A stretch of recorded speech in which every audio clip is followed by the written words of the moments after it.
Well, hello and welcome back to the Common Farm Flowers YouTube channel. I'm back from the Chelsea Flower Show, gold medal in hand, hurrah. Actually, I haven't got it in hand, I'm waiting for my copy, but I will have one. So back from Chelsea, and we're cutting up towards the end of May, and I know I've been a bit absent from the YouTube, so I thought I'd catch you all up a bit with a tour of the farm. And I particularly want to show you the wildflowers because we are flower farmers. But one of the points of the exercise for us is that the flower farm allows us to keep a lot of the land wild, because if you look after the invertebrates, the rest of the food chain will look after itself. And we're always got the invertebrates in mind first, because we are part of the food chain. So if we look after the invertebrates, we're also looking after ourselves. And the first way you can do that is by encouraging a little rough edges to your garden, a little less tidiness, mow with your mower a little higher, and see what comes along to live with you. So, flower farm, let's go and have a look at some of the wild. And if you're new to the channel, please do subscribe, press the bell icon, and we'll tell you when we've got more clips coming up. And if any of the tips and tricks we give you along the way are useful, you can always buy me a coffee, or better still, join my club. The links to coffee buying and club membership are in the blurb to all my clips. Right, off we go. This is a great place to start. So this is an area we rather grandly call the drive, because there is rubble under the path here, so you can drive a car up and down it. Obviously it's not an actual drive, but because it's got all this rubble up and down here, it's made a drier area. In the winter, this farm is really a marsh. It's kind of very, very wet. So it's helpful to have areas where different kinds of wildflowers can flourish. And we have wildflowers that grow along here that don't grow anywhere else on the farm. But one of the things I'd love to show you is, can you see? Funny how I have to point in a funny direction. There, the campion. We have white campion here. It's our only place on the farm where we have white campion. And it has sprung up out of nowhere. And the rest of the farm, we have a lot of red campion, scarlet campion, which is not scarlet, obviously, it's pink. Very confusing. But we have white campion here, which is a very beautiful added bonus. So I'll show you what we've got growing down here, and then we'll go and have a look at the orchids. Here's the white campion, which has sort of gone pale pink. Now it's maturing, with some pink campion growing in it. The bright pink is the scarlet campion, and the very pale pink was pure white and is the white campion, just to confuse the issue. So there's the drive, and if we come down and look closely, you can see we've got lots of bird's foot trefoil, which is the yellow person here. When I was a child, well, I still habitually call it bacon and eggs, but it's officially a bird's foot trefoil.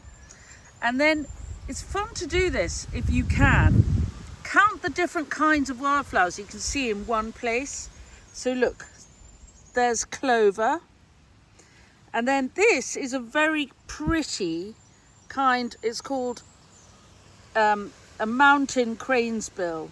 And it's a tiny little hardy geranium that grows wild in the grass here. And it's good to know what's coming. So this is wild achillea, this furry leaf here will be achillea. And then this different kind of leaf, this will be wild carrot later in the summer. And the wild carrot and the achillea really like a drier environment, so they do well here. And there's another wild person here. This is marjoram, which grows wild here in the sward along the dry edge of the drive. What what else have we got here? Can you see the the white umbellifers? They are hogweed, not the notifiable plant, just ordinary wild hogweed, which is not a notifiable plant. And then we come down again, and you can see it's just coming. Can you see the tall yellow heads coming? This is lady's bedstraw, and this will flower later in the summer as a lovely tall spike of yellow. And in the olden days, people used to stuff their mattresses with it because it had a sweet smell. Now here's a person who's just moved over from where they were originally sown in our larger meadow. And this is yellow rattle. And if you want yellow rattle, you have to sow very fresh seed in the autumn on kind of really tightly mown ground, and then water it in very well straight away. So it's a good idea to sow it when you know the rain's coming.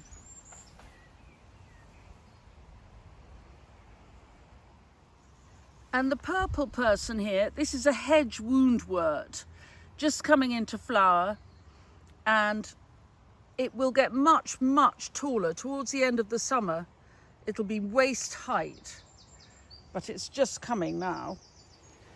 Top tip with the hogweed, don't touch it, especially when it's sunny, because phytosensitivity is likely to cause blisters on your skin.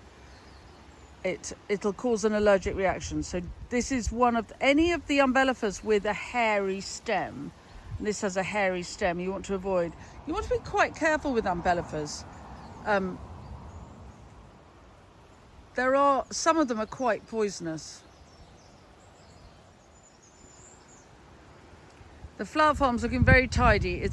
We have a group of Americans coming on Friday for a tour.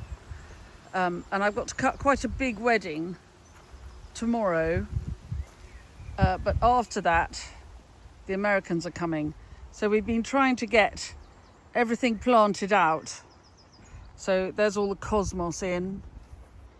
And I've planted out the dahlias. I'm not growing huge amounts of dahlias this year because my colleague and friend down the road, Somerset Dahlias, is growing a lot of them.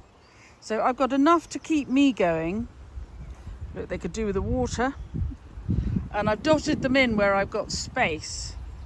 But it's Natalie who'll be supplying large dahlia orders for me later in the season. We had a lot of rain in the night, but look, they could still do with a bit more of a water. Now, one way to do no mow May is to actually do mow a bit less May. And the insects really like having different heights. So you see how I've got very long grass here under the crabapple trees. And this is great because there's room for things like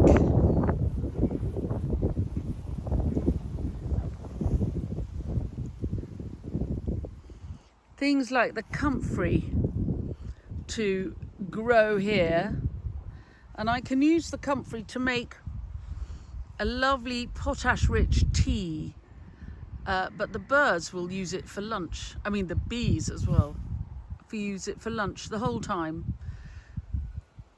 and we have quite a lot of it, so it's good for the bees and good as a plant feed.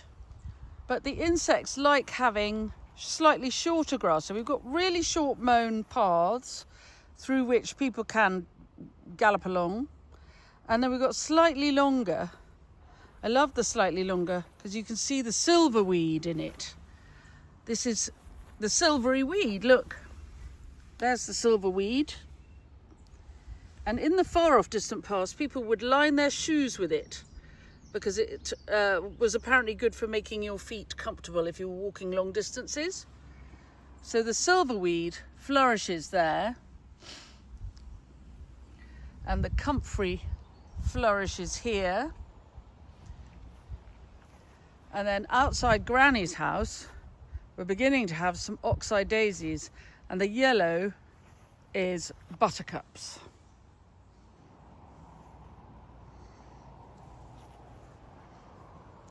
You remember we had incredible crabapple blossom this year? Well, looks as though, so long as we get some rain, we've had a bit, we'll have a good crop too. And wherever you see a patch of yellow is where we've left the grass to grow a bit. But we still have paths between, and then it looks meant. If you mow a path between your long grass areas, like for example there's the path up to the studio, and this area has been left and it's full of buttercups. So this is an area where Fabrizio has made islands of oxeye daisies. So it's just rough meadow and he's mown islands. We've planted some fruit trees which are coming on, and the islands look really meant. It makes the whole thing look really meant. It's really clever, and there's yellow and white here. White from the oxeye daisies, yellow from the buttercups, which mown still come up and you just get them lower down. And then a lot, because this patch also has rubble under it, and so it's very free draining. So look at these heaps, these great cushions of bird's foot trefoil, which underneath the daisies look absolutely fantastic.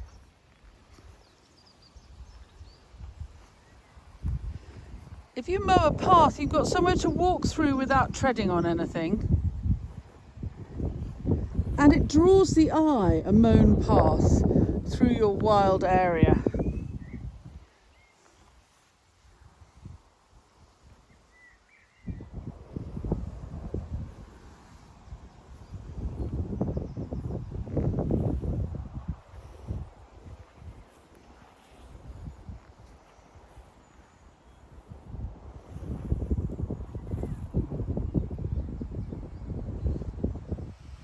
And look, tucked in here for later, there's white clover, and look, more achillea for later in the season, more silverweed, and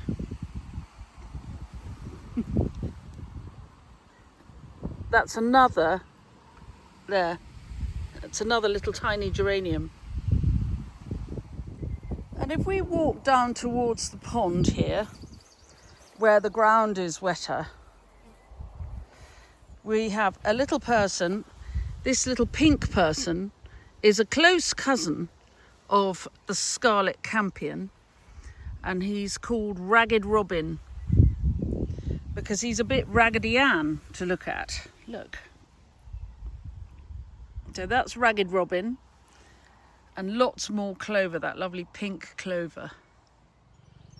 And then here, look, the wild Filipendula. This will be meadowsweet later in the summer. Lovely tall cream spires. And in the pond, you can hardly see them. Blue iris behind the rushes. And there's Fabrizio mowing the path for the Americans visiting on Friday. And underneath the flowering elder is the top of one of the willows that Fabrizio took off earlier in the spring. And you can see, thanks to the spiders, what an incredible habitat it is for people who live in here. So if you ever pollard anything, find somewhere to put the pollardings and let them rot down gently, because that is a home for many people. And down here, this was a mass of cowslips, and you can see the seed heads. Here are the cowslip seed heads. Cowslip seed likes to be sown fresh, so now's a good time to do it. And it's now got all kinds of people coming up, including a lot of orchids. It's a really incredible year for orchids. Can you see those spotted leafed ones there? And then later on in the summer, there will be pyramidal orchids along here, massed. But in the short term, we've got these little common spotted marsh orchids, a kind of selection going on here. And they're just coming in time for the Americans visiting on Friday.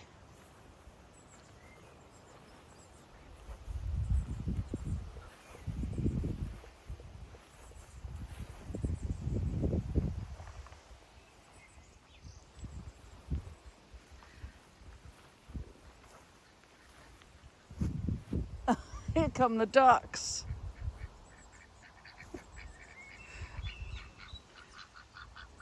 The world's busiest ducks. Hello, hello, hello. Yes, they rush up to one and talk frantically, and sometimes they have a munch at your shoes. Yes. And if they're very nice, they'll let you stroke their backs. They have very soft backs, but they look at you askance like that. Right, anyway, on we go. It's really good to have, look at them looking up at me. So it's good to have lots of different environments. So you can see how I've got short grass around here for the paths around the daisies. And then the ducks are off to have a play in the pond. And then through here, we've got a shady patch with an oak tree. The ducks are eating my feet as I go.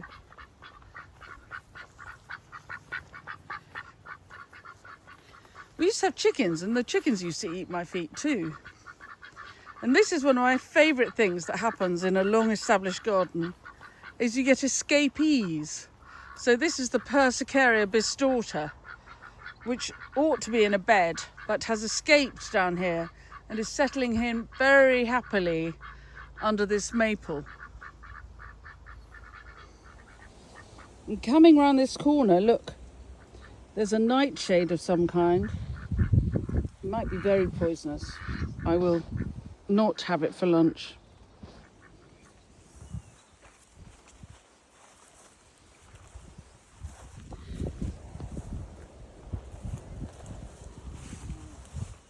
And here we have some very unhappy looking apple trees.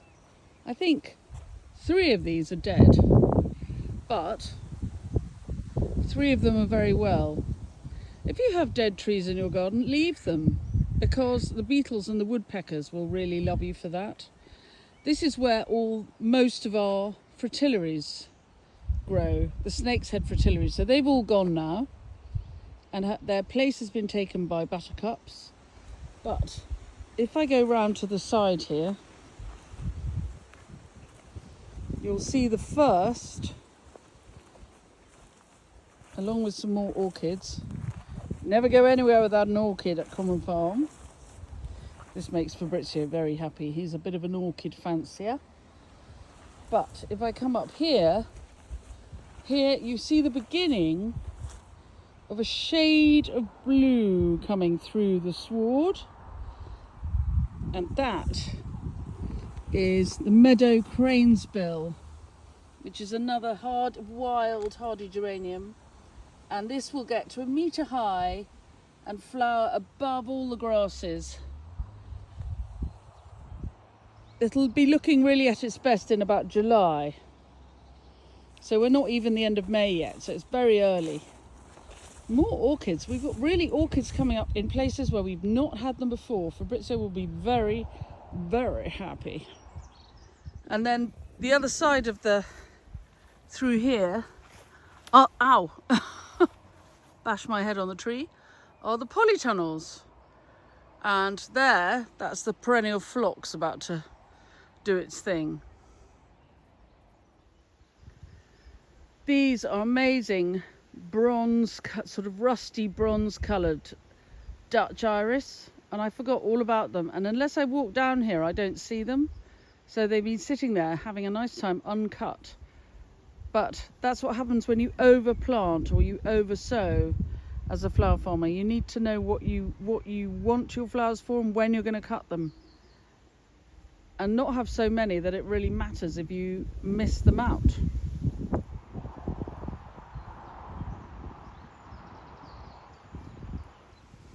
And we have stinging nettles all over the place in the edges because the butterflies love them. And this may be old wives' tale, but we've been told that if you sting yourself every day with stinging nettles, you won't get hay fever. And so I've been stinging myself and I haven't had any hay fever. So whether that's because there's been no hay fever to have or because I've been stinging myself every day, I don't know. Here's another wild area, and I'll get them just before they go over, but these are the flag iris. I never cut them, but aren't they? They're almost the most beautiful thing in the garden in the year. More orchids tucked underneath there. Earlier in the spring, there were other kinds of wildflowers here, but the iris have had their moment. And look, this wet weather has brought out the slugs. But hey, they have been very, very beautiful. And treading around the edge of the pond always smells delicious because this is wild mint. And it smells out of this world. Look, Fabrizio, when he sees new areas of orchids coming up, he protects them from predating people. Particularly this area isn't deer fenced, so the deer get in. So he's protected their crowns with upside down hanging basket frames, and they've just grown through. Been a good way to protect them. And we have more of the iris here. Quelle beauté! I'm in the shadow. I'm in their light. How could I be in their light?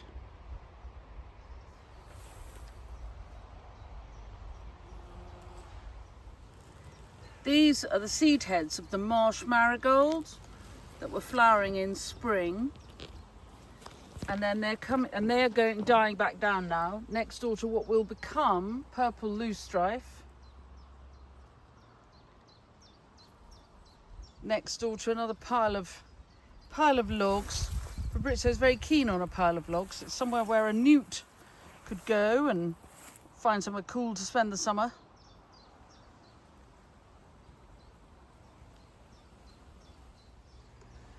Another escapee we have from the main garden is this white iris. It's a white perennial iris that was here when we first came. And we just moved it around. And in moving it, some of it has spilt. So we've got it here in the edges of this pond garden.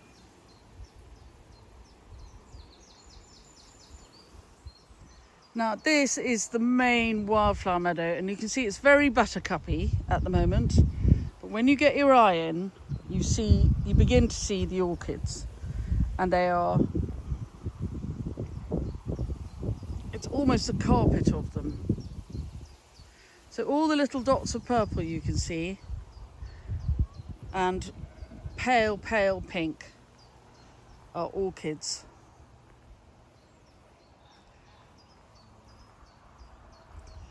There are too many to count, which is a good sign. When there are too many orchids to count, I know that Fabrizio will sleep well at night. And when we came here, there were no orchids at all.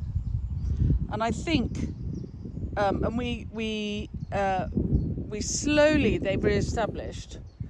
And we think that they were always here under the sward, but the land here was planted with very thick ryegrass for feeding cattle. And it was only when we started to really predate on that grass and get it to die back a little bit so that the wildflowers could come through that the orchids began to make their presence felt.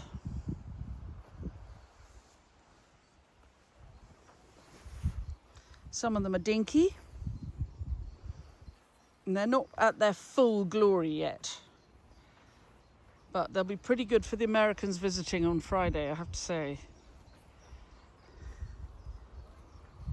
Fabrizio will be very proud. And they're on both sides of the path. Just masses of them.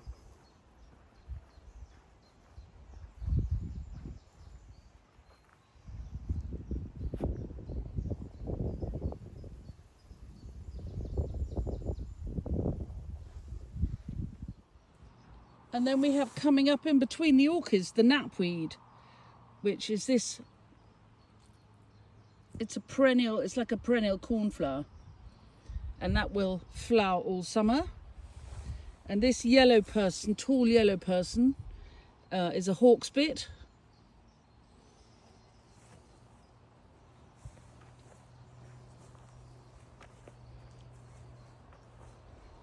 Lots more orchids and daisies. In the gloaming in the evening, the daisies are astonishingly white. Isn't it lovely when the wind blows?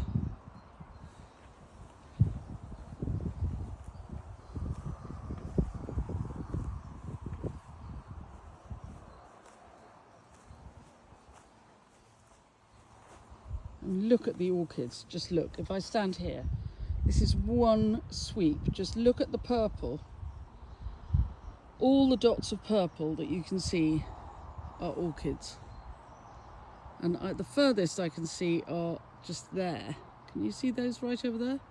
Probably not.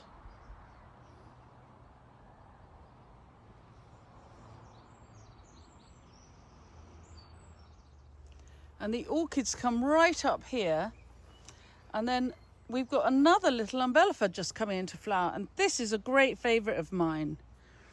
And see if you can say this when you've had a couple of glasses of shandy. This is a corky fruited water dropwort. And it cuts very beautifully. It makes a very good cut flower.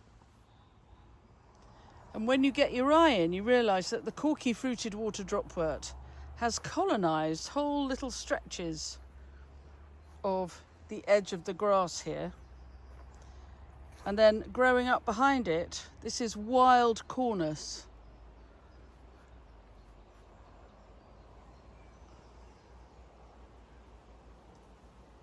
Which in flower is humming with bees. I'll see if I can catch the bee. They're very hard to film, bees.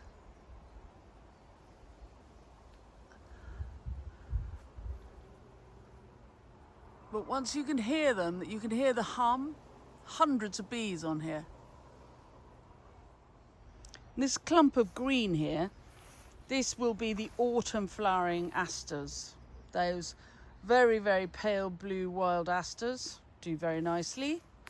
And look at the height of the purple loosestrife already. At the back there, it's almost as tall as I am, and I'm 5'2".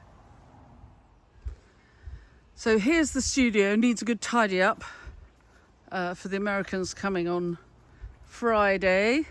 And we still have quite a lot to plant out. So this is my hardening off bench. All the zinnias and amaranth and a few bits and pieces still ready to go. I'll just give them another week and then we'll plant them out. The amaranth I'll just do in little clumps. I won't prick them out. I'll just get them in the ground in little handfuls.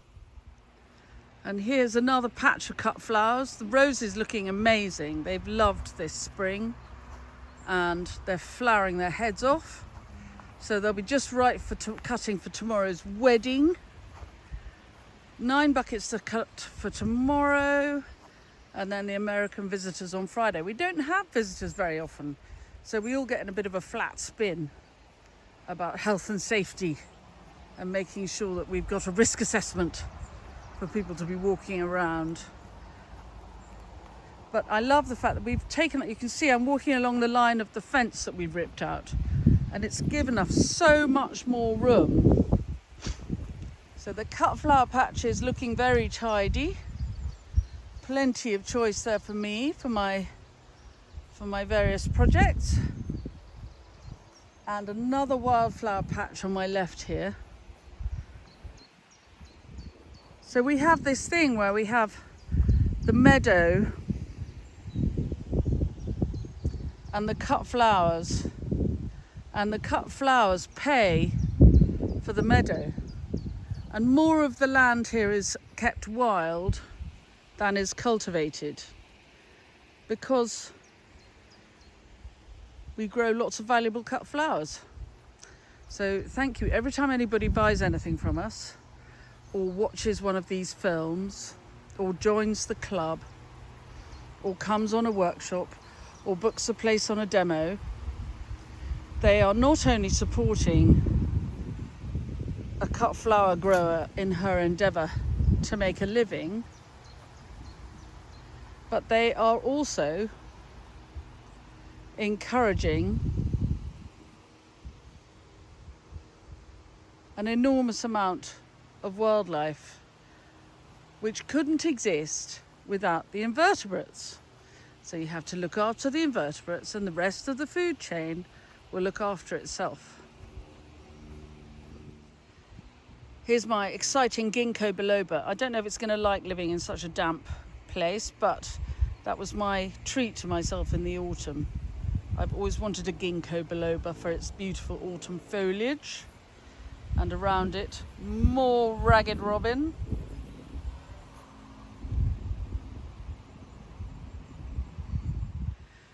I just saw some fledgling blackbirds practicing jumping out of the tree and landing on the path and jumping back in there. They will love all these invertebrates. They love... Oh look, can you see? Oh, I don't know if you'll see it. A brimstone butterfly, zingy green, flying up into the woodland there.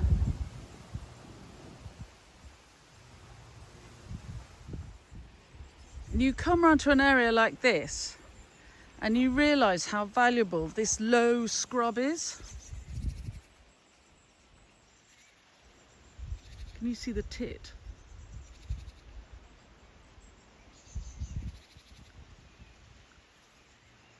There's a fledgling blue tit. There, it's gone. Right, there's a fledgling blue tit in the middle of that tree. I don't know if you'll be able to see it, but I'll talk and then hopefully it'll fly about a bit and you'll be able to see it.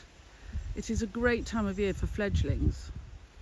And if you have low scrub like this, they've got somewhere to go. You realise when you've got low scrub how small birds like to go sideways, not necessarily up, because up is very dangerous. That what they need is low scrub like this. I keep seeing the fledgling flit about, but I'm not sure you will. But if you can give yourself a bit of low scrub, then you've got somewhere for your fledglings to learn to fly, escape to, and find their lunch.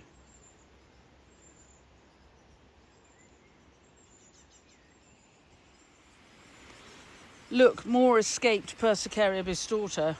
And the yellow just coming into flower behind it is Lysimachia, and I can't remember which kind, but it's a bright yellow Lysimachia which loves damp ground.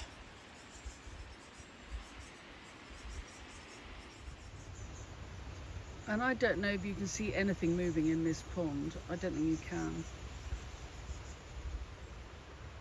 But you see how the water's sort of shivering, and that's people coming up to have a gulp of air. And there are tadpoles. There's a damselfly. I'll see if I can get the damselfly for you. Where's she? There she is, the blue, there. There's a damselfly. Oh, they're mating, it's a pair. I can't film it. There, a pair of damselflies mating. Have some water for the damselflies. And if you can edge your pond a bit with moss or something, then people can climb in and out easily to have a drink. And I've seen bees drinking from the moss rather than drown in the pond.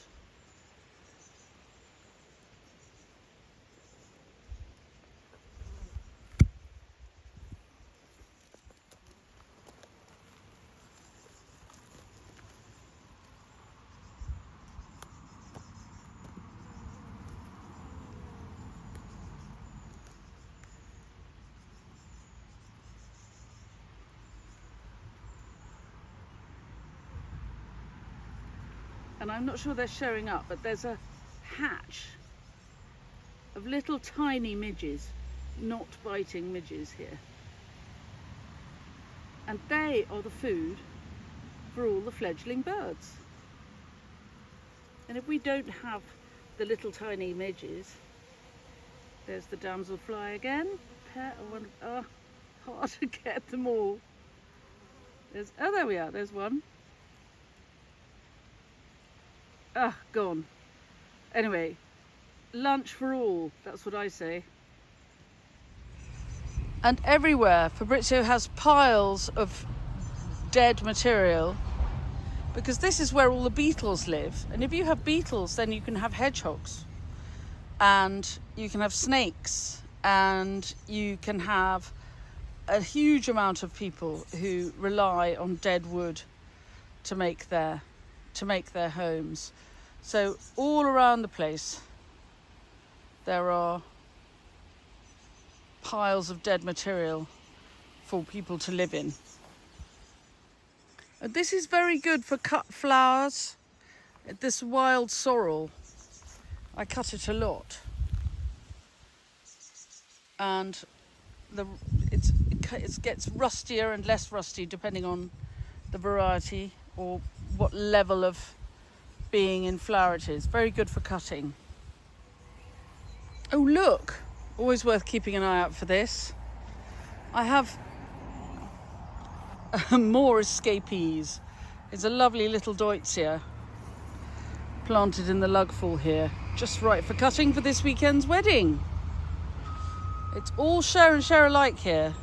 Something for the wildflowers, and something for the brides, something for the environment, and something for the brides. This is lovely spindle, European spindle, which has in the autumn bright pink and orange berries. Very pretty now though, I think.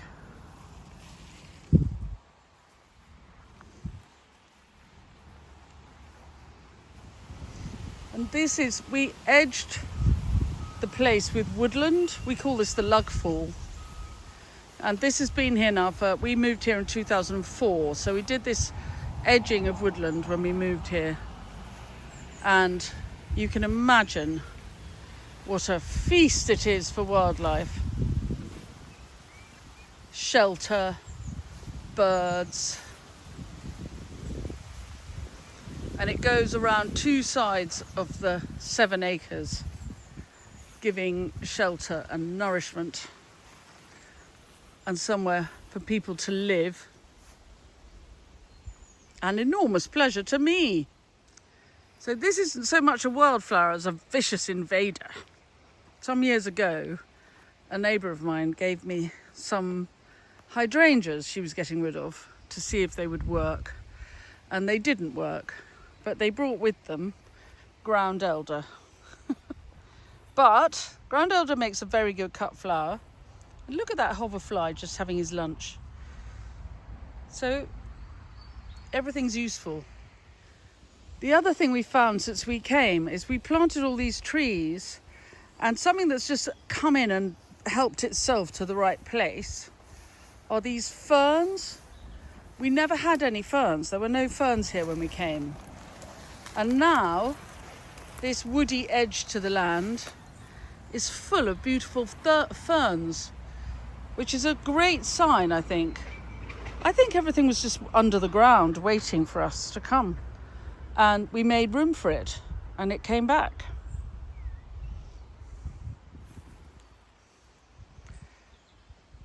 So there's the cut flower patches. And here is the wild.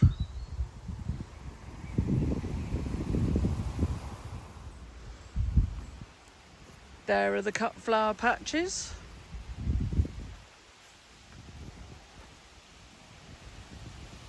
And here is the wild. Here are the roses for Saturday's wedding.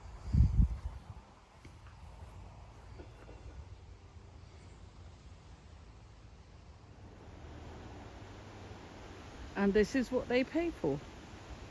Campion in the woodland edges.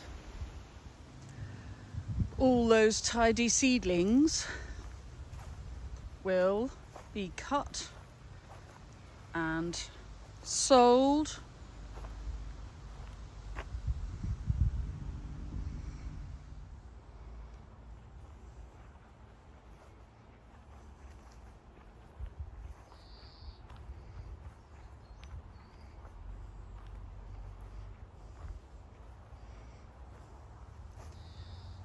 To pay for this.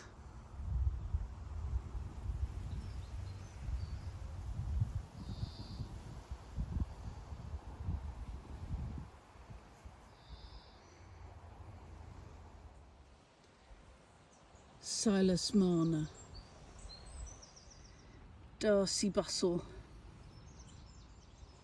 Roald Dahl,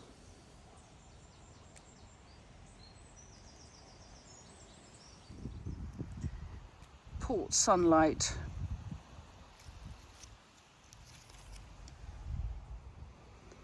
Runner Beans. There are more wildflowers in the yard, of course. Particularly fond of Herb Robert. This is another little pink geranium. And still tiny forget-me-nots in the cracks. This is a little pea-like person. Vetchish. It's called Medic, something I think. And they're not yet flowering. Fox and Cubs, which will be bright orange. Oh, here's some Fox and Cubs. Love it. Goes to sleep at night. So if you cut it, it cuts quite nicely, but for a daytime event. At night it goes to sleep.